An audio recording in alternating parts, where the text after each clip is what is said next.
मित्रांनो, एक असं ठिकाण जिथे इतिहास आणि अध्यात्म यांचा संगम होतो. नर्मदा नदीच्या काठावर वसलेलं आणि पुण्यश्लोक राजमाता अहिल्यादेवी यांची राजधानी असलेलं शहर म्हणजेच महेश्वर. भव्य किल्ले, सुंदर कोरीव काम असलेली मंदिरं आणि संत वाहणारी नर्मदा. चला तर मग आजच्या या व्हिडिओमध्ये महेश्वरचा हा प्रवास अनुभवूया. नमस्कार मित्रांनो, मी प्रजेश पार्टे आणि तुमच्या सर्वांचं स्वागत करतो मध्य प्रदेशच्या या ऐतिहासिक भूमीवर. चला तर मग आजच्या या व्हिडिओला सुरुवात करूया.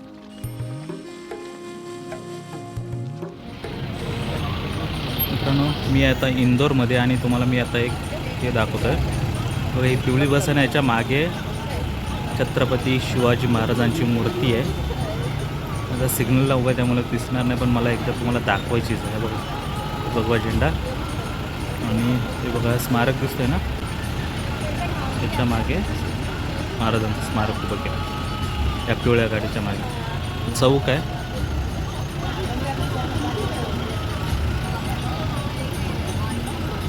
आणि जसं मी ऐकलेलं ना की इंदोर स्वच्छतेच्या बाबतीत एकदम जबरदस्त आहे, एक नंबर आलेला आहे. तर खरंच आहे मित्रांनो, एवढं क्लीन आहे ना इथे. रस्त्यावर कुठेही तुम्हाला कचरा पडलेला दिसणार नाही. बघा, स्वच्छ आहे. तर मी तुम्हाला फक्त इथलं दाखवतो आहे. मी आता बसमध्ये आहे आणि बसमध्ये जेवढा मी प्रवास केला ना, त्या रस्त्यामध्ये मला तरी काहीच दिसलं नाही कचरा वगैरे.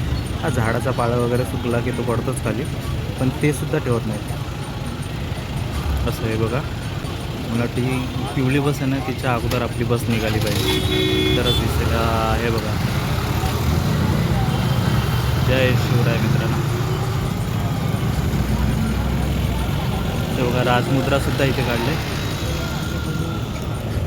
कोरले. आणि हा महाराजांचा स्मारक. मित्रांनो, मराठ्यांच्या भूमीत आलं आहे आणि महाराजांची मूर्ती पाहायला नाही भेटणार असं होणं शक्य नाही. चला मित्रांनो, 100 किलोमीटरचा प्रवास केल्यानंतर आपण पोहोचलेलो आहोत महेश्वरला, जे इंदोरपासून लगभग 100 किलोमीटरच्या अंतरावर आहे. आणि समोरच आपल्याला पाहायला भेटतो तो महेश्वर किल्ला. आणि इथे आपण आज पाहणार आहोत राजमाता अहिल्याबाई होलकर यांचा वाडा आणि दुसरं म्हणजेच त्यांनी बनवण्यात आलेला अहिल्या घाट. मित्रांनो, असं सांगण्यात येतं की राजमाता अहिल्याबाई होलकर यांनी महेश्वर येथील जो आपला प्रसिद्ध वाडा आणि राजवाडा मुख्यत्वे 1766मध्ये बांधायला सुरुवात केली होती. 1767मध्ये इंदोरहून आपली राजधानी महेश्वरला हलवल्यानंतर त्यांनी या वाड्याचे बांधकाम अधिक जोमाने पूर्ण केले होते असे सांगण्यात येते. हा वाडा मराठा स्थापत्य शैलीचा एक उत्कृष्ट नमुना असल्याचे मानले जाते. हा बघा, हा या वाड्यामध्ये प्रवेश करण्याचा दुसरा दरवाजा आणि त्याच्या अगोदरच आपल्याला ही शाळा पाहायला भेटते, जी द अहिल्या स्कूल म्हणून ओळखली जाते. बघा,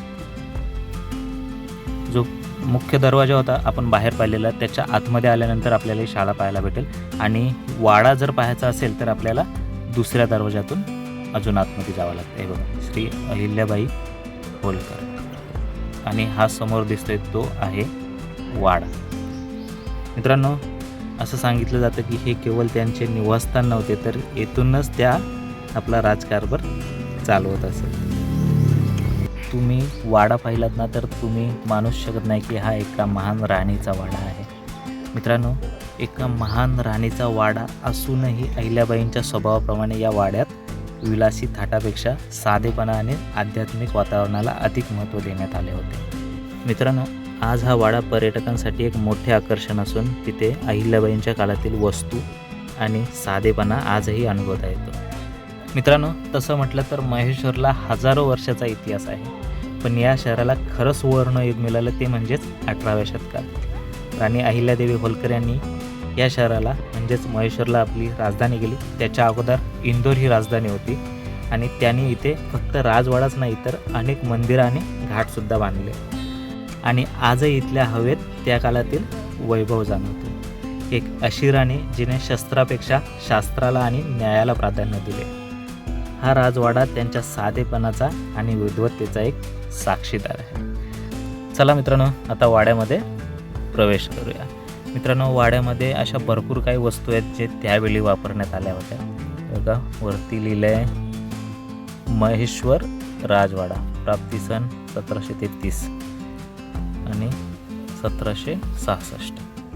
मित्रांनो, मी फक्त तुम्हाला हा वाडा आतून आणि बाहेरून दाखवणार आहे, पण जे रूम्स आहेत त्याच्या आतमध्ये ज्या वस्तू ठेवलेल्या आहेत त्या आपल्याला व्हिडिओ बनवायला परमिशन नाही आहे. त्यामुळे मी तुम्हाला जेवढं बाहेरून दाखवता येईल तेवढं दाखवण्याचा एक छोटा प्रयत्न करेन. आपल्याला एक महत्त्वाची गोष्ट पाहायला भेटणार आहे, ती म्हणजेच राजमाता अहिल्याबाई होलकर यांची राजगादी, जिथून राजकारभार त्या चालवत होत्या.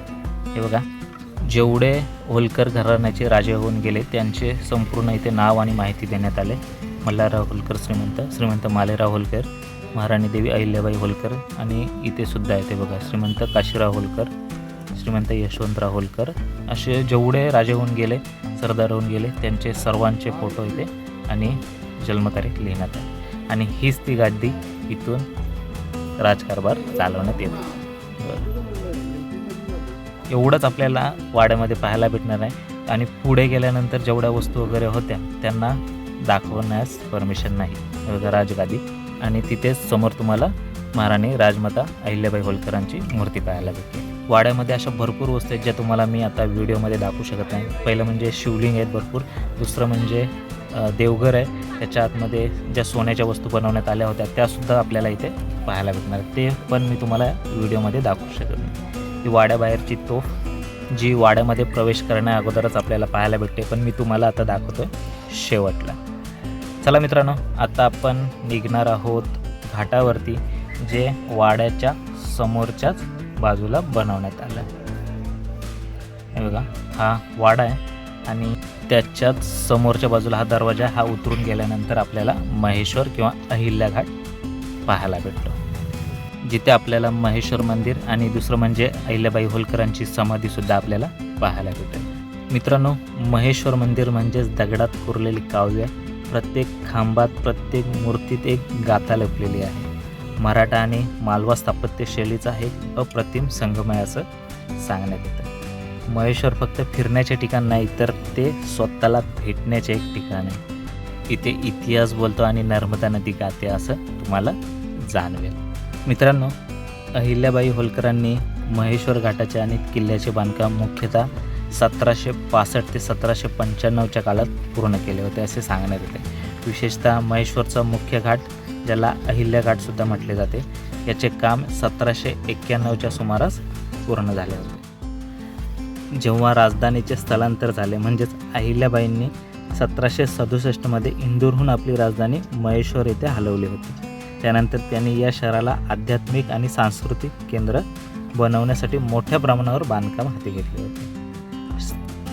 मित्रांनो, इथे आल्यानंतर तुम्हाला असं जाणवेल, खास करून महाराष्ट्रातले जे पर्यटक येतात पाहण्यासाठी, त्यांना असं जाणवेल की आपण महाराष्ट्रातच आहोत. कारण की जे एवढं काय स्थापत्यशैली आहे ना ह्या घाटाची किंवा वाड्याची, मंदिरांची, ही तुम्हाला महाराष्ट्रात जशी होती तशीच इथे सुद्धा पाहायला भेटणार आहे. मित्रांनो, महेश्वर घाट हा त्याच्या भव्य पायऱ्या, कोरीव मंदिरे आणि नर्मदा नदीच्या पात्रातील सुंदर रचनेसाठी प्रसिद्ध आहे. हे बांधकाम मराठा स्थापत्य शैलीचा एक उत्तम नमुना असे मानले जाते. चला मित्रांनो, आता आपण आलो आहोत येथील मुख्य मंदिरामध्ये, जे तब्बल 300 वर्ष जुनं आहे. त्या मंदिराकडे तुम्हाला पाहून असं अजिबात वाटणार नाही की हे मंदिर एवढं वर्ष जुनं आहे. बघा, असं वाटतंय आत्ताच 20 ते 30 वर्षापूर्वी बनवण्यात आलेलं हे मंदिर असेल. एवढं जबरदस्त आणि सुंदर मंदिर आहे.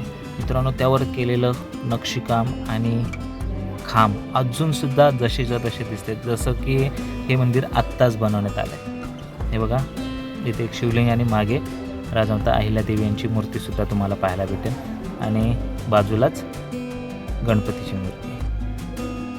मित्रांनो, राजमाता अहिल्यादेवींनी फक्त महेश्वरच नाही तर संपूर्ण भारतामध्ये त्यांनी काम केलं होतं.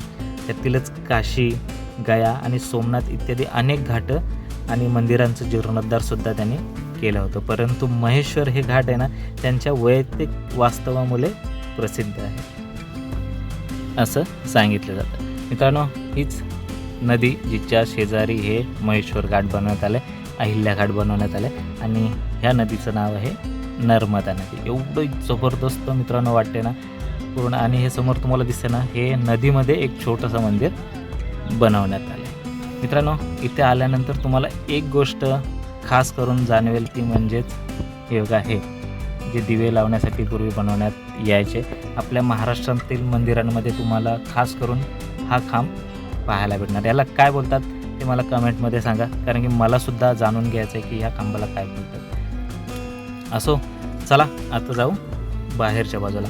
जे मुख्य मंदिर होतं ना मोठं, त्याच्याच समोर हे छोटं मंदिरसुद्धा आपल्याला इथे पाहायला भेटेल. आणि हे बघा, खास करून हे तुम्हाला मला दाखवायचं होते. त्याच्या आतून मला असं वाटतं कारंजा उडत असतील.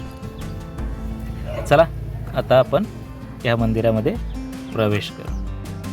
आतमध्ये येताच ह्या मंदिरावरती केलेलं कोरीव काम एवढं जबरदस्त आहे की त्यावेळची मराठा शैली किती ॲडव्हान्स होती ते दिसतं. हे मंदिर आणि आपण मुख्य मंदिर पाहिलं होतं अहिल्याश्वर मंदिर, ते एकमेकाच्या समोरासमोर बनवण्यात आले. त्या याच्या आतमध्ये सुद्धा तुम्हाला एक शिवलिंग पाहायला भेटेल. मित्रांनो, तुम्हाला जर इथपर्यंत यायचं असेल तर तुमच्या इथून जर रेल्वे येत असेल इंदोरमध्ये, तर इंदोर रेल्वे स्थानकावरपर्यंत तुम्ही कसे येऊ शकता आणि तिथून मग बस पकडून तुम्हाला इथपर्यंत यायचं आहे. 100 किलोमीटरचा अंतर आहे अंदाजे, कमी आहे पण मी 100 सांगतो आहे. आणि इंदोर रेल्वे स्टेशनपासून बस स्टँड, हे इंदोरचं बस स्टँड आहे फक्त हाकेच्या अंतरावर आहे. म्हणजे तुम्ही चालतसुद्धा जाऊ शकता. 500 मीटरच्या लगभग अंतरावर असेल. आणि तिथून मग बस येतात डायरेक्ट महेश्वरला, त्याच्याने तुम्ही इथपर्यंत येऊ शकता. आणि तिथून म्हणजे जिथे आपल्याला बस उतरते महेश्वरमध्ये, तिथून फक्त 1 किलोमीटरच्या अंतरावर हे घाट आहे. आणि इथेच आपल्याला पाहायला भेटणार आहेत राजमाता अहिल्याबाई होलकरांचा वाडा. दुसरं म्हणजे त्यांनी बनवलेलं हे भव्य असं घाट. मित्रांनो, आत्ता आपण आलो आहे घाटावरती आणि ही समोर दिसते ती आहे नर्मदा नदी. अतिशय भव्य आणि सुंदर अशी नदी आहे मित्रांनो. एवढं पाणी, आता सध्या मार्च चालू आहे तरीसुद्धा नदीला पाणी बघा, जबरदस्त असं आहे पाणी आहे नदीला. आणि तिथून म्हणजेच नदीच्या पात्रातून दिसणारा हा घाट आणि हे उंच असं मंदिर. हे बघा, इथे आता तुम्हाला मी मासे दाखवतो. हे बघा, यार ऊन आहे भरपूर. हे बघा, एवढे मासे आहेत ना नदीत. मित्रांनो, नर्मदा नदी, जिला रेवा नदी असं सुद्धा म्हटलं जातं, येथील घाटावर बसून मिळणारी जी शांती आहे ना, ते मित्रांनो शब्दात व्यक्त होणं कठीण आहे. मित्रांनो, महेश्वर म्हणजे फक्त महेश्वरचा घाट आणि अहिल्याबाई होलकरांचा वाडा नसून महेश्वरची जी साडी आहे, जिला अहिल्याबाई होलकरांनी जागतिक स्तरावर नेली होती, ती म्हणजे महेश्वरची साडी. तुम्ही जर इथपर्यंत आलात ना तर महेश्वरची साडी नक्की भेट म्हणून घेऊन जा. एवढी जबरदस्त इथे साडी बनवली जाते. चला मित्रांनो, आत्ता आपण आहोत व्हिडिओच्या शेवटला. तुम्हाला ही व्हिडिओ कशी वाटली मला नक्की सांगा. आवडली असेल तर लाईक करा, शेअर करा आणि अजूनपर्यंत आपल्या चॅनलला सबस्क्राईब केलं नसेल तर आत्ताच्या आता जाऊन सबस्क्राईब करा. चला मित्रांनो, आता भेटू पुढच्या व्हिडिओमध्ये. तोपर्यंत सगळ्यांना धन्यवाद. राम राम. माझ्याकडून जर कोणताही शब्दाचा उच्चार चुकीचा करण्यात आला असेल किंवा इतिहासाबद्दल थोडाफार तरी चुकीची माहिती देण्यात आली असेल तर मी खरंच हात जोडून माफी मागतो. धन्यवाद.